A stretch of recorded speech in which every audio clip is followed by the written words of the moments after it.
WEFUNK. We funk.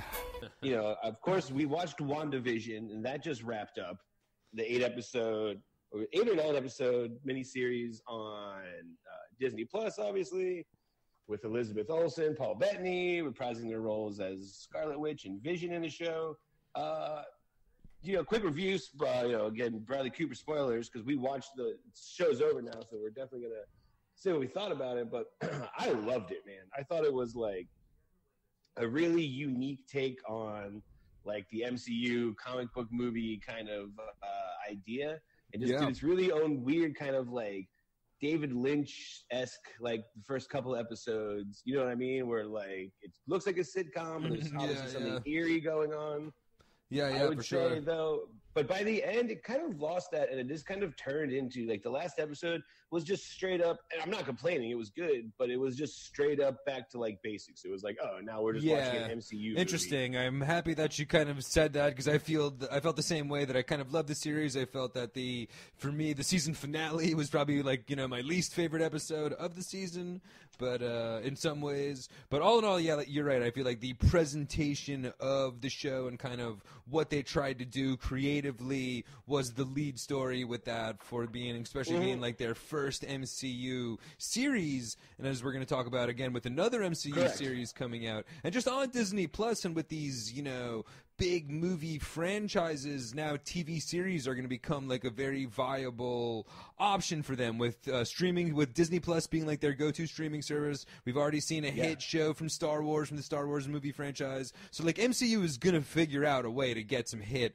TV series added to the rotation in addition to movies. And WandaVision was a great, like you said, very unique presentation, and just a original way to handle turning your movie franchise into a TV franchise. Where do they go from here for WandaVision? I guess would be like a season 2 of WandaVision. You know what I mean? I feel like you said I think that's it. I think I personally think it was a one and done, because it's going to lead into, like, she's going to have a big role in the Doctor Strange movies. Yes. That this storyline will definitely come up in a major way in the MCU franchise in general, but like I don't know if a second season would lend itself well for WandaVision, with just the whole. They also kind of did something too where it seemed like they were like trolling the super fans, where they were dropping little Easter eggs here and there. Like there was kind of like a Fantastic Four Easter egg. There was almost guaranteed, like almost everybody thought Benedict Cumberbatch was going to be in it as Doctor Strange, like the last episode. For sure. I thought there was going to be somebody coming in, but sorry. And they really felt like, and then Paul Bettany said too, the guy who plays Vision, he said that in the last episode, he gets to work with an actor that he's always wanted to work with, which was just an intentional troll, because the actor was himself. He was just talking about the double Vision scenes. Okay, wow. And I was like, oh, what a troll. Nicely played, Paul Bettany. The guy came on Twitter and even said, he's like, gotcha. I was like, oh, dude, what a dick. Yeah. What a geeked up move, like, proclaiming the person you'd most want to work with yourself. Hugely, dude. Huge. Major troll move from Paul Bettany. Yeah, and there were just other things, like including the Quicksilver from the Fox X-Men movies to then come in the MCU to play that role. Everyone had big predictions. It was like, oh, this is going to bring the X-Men into like the Marvel universe. But nope, it was just a... not a lot of other crossover stuff going on, which I figured for their first TV series there would definitely be a couple of nods to the franchise in general, which, like we saw kind of right off the bat, Falcon and Winter Soldier does kind of bring you right back to like that whole Avengers world that WandaVision didn't exactly bring you in. But all in all, I felt like kind of for me the biggest story with WandaVision was kind of being like the first out the gates MCU series on Disney Plus, and then coming with like a real original TV series presentation, at least like you said, a one-off miniseries presentation, and then kind of leading us right into Falcon Winter Soldier, which kind of right off the bat went back to like basics, bigger than life, traditional MCU movie kind of feel. But what did you feel about the season premiere, episode 1 of Falcon Winter Soldier? Well, like you said, too, Falcon Winter Soldier, very first episode, we got the Don Cheadle cameo right off the bat. So there's already another Avenger in the goddamn show, all right? Yeah, for sure. Cheeto Man coming in hot. Here's what I would say about Winter Soldier, Falcon Winter Soldier, is so far to me, it's no WandaVision. It opened up with a fucking badass action scene, like the scene where he's like flying around, like fighting the helicopters and everything. Yeah. Dope as hell, dude. Everything else, the other 40 minutes of it, like 30 minutes left of it, was just them moping around. And I was like, dude, I don't want to watch the depressed Avengers show, dude. Yeah. Like, I mean, so, that's kind of the difference between a TV franchise and a TV series and a movie franchise, though. This is going to be like, in essence, and I guess this is what, a 6-part series? 6 episodes. Okay, 6-episode series. So, but you got to figure roughly 5 hours. The first episode was what, 40 to 50 minutes. So, exactly. You know what I mean? We're talking 4 or 5 hours. hours of content. So it's going to have a more slow TV series kind of feel. And I actually really did like the first season, especially the first episode, rather, especially kind of like I said, where I felt that it's going to be what the MCU TV world is more similar to than WandaVision. WandaVision was like a cool, unique, one-off thing. I don't think you can really repeat how cool it was that they, reenacted sitcom eras, in WandaVision. But Falcon seemed like it's going to be it's a good sample of what the MCU TV franchise is going to look like. Couple of bigger-than-life action scenes mixed in with more traditional TV series storylines, and I was actually really enjoyed it from that standpoint. You know what I mean? So no, I liked it. I'm not saying I didn't like it, but I was just saying that's like, come on. It was just nothing. Nothing as original as WandaVision. Nothing like. Yeah, like what did Falcon do post Avengers Endgame, like the most epic Marvel movie of all time? No, he's trying to go the Forrest Gump route and get his like a shrimping boat. What was that? Great call. Going on? Yeah, big news flash for me. It's like, hold on, Avengers don't get paid for this? It's just like, they all have day jobs? This was never covered in a fucking... I never saw the Hulk, like, at the lumber yard in fucking August earning his fucking... I guess, shout out, I guess we did see Angry Scientist guy, so I guess they've covered the Hulk's day job, I should say. Bad example. But you know what I mean. Like, no, 100%. But Hulk at the lumberyard. This is amazing. Yeah. One more little tidbit of info, though. At the very end of the episode, they introduced the new Captain America, that dweeb in the new Captain America suit. Do you know who that was? I was trying to put my finger on exactly who. Was it like the son-in-law detective from The Wire? That's the only guy that I could think, like the cop that was like the police chief's son or whatever. That's like the only, either that or armless, legless guy, like the torso. That kind of looks accurate. You know who it is though? His name's Wyatt Russell. He's Kurt Russell's son. Oh, nice! Kurt Russell's son. Back to our Kurt Russell 6 degrees of separation or whatever. Didn't we already watch Wyatt Russell in something? He was in one of the Sandler movies, wasn't he? I think I've already had this, like, I think he might have been in one of the comedies that we watched or something, because I think I already had, like, a Wyatt Russell fucking I think you're right. I'm trying to think of what we watched, but he might have been. Yeah. But I think he was in one of the Halloween. Was he in Hubie Halloween? I think he might have been in Hubie Halloween. Maybe. But I guess we'll get back to you. Techno dancing in XOXO. Yeah, we'll get back to you on that. But okay, that's a good call. That's a good spot though. But that seemed like a storyline that I like. A good heel government fucking implemented Captain America, and Falcon didn't see this coming. Like they didn't have anything. Like it was literally a glass case protecting the shield, and you didn't think anything was gonna fucking happen. Like, can you sign off in writing that it was put a museum? Second of all, dude, if you're that hard up for money, dude, fucking sell the thing on eBay, dude. You know how much people would pay for a genuine, 100% real Captain America shield? Yeah, for real.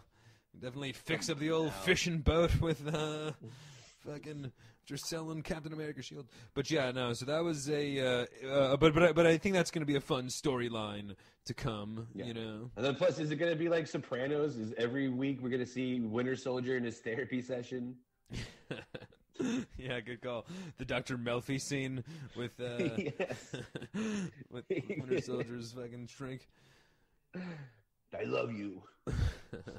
So there's only 2 Marvel shows that come out, but we might have spoken about this before, but just some of the other Marvel shows that will be coming out in the near future. Of course, Loki is getting his own show. It's going to be like a time-traveling show with Owen Wilson. Okay. There's the... Interesting. I didn't know Owen Wilson was with that one, but... Yeah. Owen Wilson's in Loki. Okay, interesting. What if the animated series where it just takes different ideas from like the Marvel movies and like what if this happened instead of what you saw in the interesting movies? like fan Exactly. lore, fan dedicated content right there. And dude, also that was like one of my favorite comics growing up too, because it was a comic series also. Okay, interesting. So there would be like a crazy thing like the Infinity Wars, you know what I mean? Kind of like the movies, but then there'd be the comic to be like, what if Thanos won at the end? They would kind of show you like all like the repercussions. Yeah, that's a real cool idea. They were always dope, dude, because you'd always just get to watch like all the heroes get killed. Like, oh, there they go. Yeah. They could totally break the real storylines. Yeah, exactly. There's the Hawkeye TV series coming out. There's the She-Hulk series coming out. Those are two good candidates for TV shows as opposed to movies. And I got a feeling they're not going to get the Don Cheadle treatment coming into cameoing in episode 1 of She-Hulk. Mark Ruffalo already said he's gonna be in. Like Mark Ruffalo has confirmed he's in it, so it's gonna be Hulk trading She-Hulk. There's the Miss Marvel TV series about Kamala Khan, the girl from New Jersey, like the 15-year-old hero, and then Iron Wars, which is supposed to be some kind of like Iron Man-esque TV series. Interesting. So that's just now, what's like the rough time frame for all? Is this coming out by like 2025 in the plans, or are these all coming out within the next year? She-Hulk, Miss Marvel, Iron Wars hasn't even started filming yet. What If is pretty much, I think, ready to go. Like all the animation's done. Loki, I think, is pretty much done filming. Loki comes out this summer. Okay, how about just in terms of like the general universe as a whole, though? Because this is what, like, since obviously Endgame, there's been what the Spider-Man. And then everything else has been put on hold. They haven't even released. Is Captain Marvel now going to be in trailers for 2 years now? Yes, exactly that. And they haven't released anything else. And then is Captain Marvel going to be the next release, or what's the? What is the? What, from movie wise? Yeah, just in general from the from the franchise. Black Widow is coming out this July now, so we're getting that movie finally. Okay, so it's going to come out in theaters. But still, that's like 3 months away. Disney Plus. Okay, so theaters and Disney. But they're going to be doing the $30 pay to watch it deal. Okay, interesting. So not free with your Disney Plus subscription. And then are there any other movies? Are there any other movie release dates planned? Like Doctor Strange Into the Madness of the Multiverse will be coming out, and that was directed by Sam Raimi. And that one should be coming out in 2021 as well. I think that one actually might be like Thanksgiving or Christmas 2021. Yeah, but I think so too. Okay, so we got some other Avengers content, MCU content coming out over 2021 as well. Of course, there's the Spider-Man movie that they're filming also right now that everyone claims that Tobey Maguire and Andrew Garfield the crazy Spider-Verse, but that won't be out for at least 2022 or a couple of years. How about probably Captain Marvel? Is that Captain Marvel will probably be next summer also. Next summer as well? Okay, I see. I thought Captain Marvel was coming up more, within the next more. I thought Captain Marvel was coming up. No, I don't think they've really started filming that yet.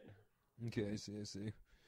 But so plenty of MCU stuff to come, but I guess in the DC universe, a big release that I am still in my contractual holdout with HBO Max, and I guess now because they've come to deals with Roku, it's just me not signing up for it.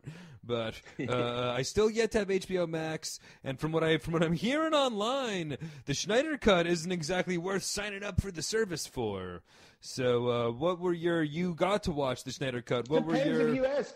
I mean, if you look at its Rotten Tomatoes review, I'm pretty sure like it's way better than the Whedon cut. You know what I mean? I think it's like super fresh. Okay, wow.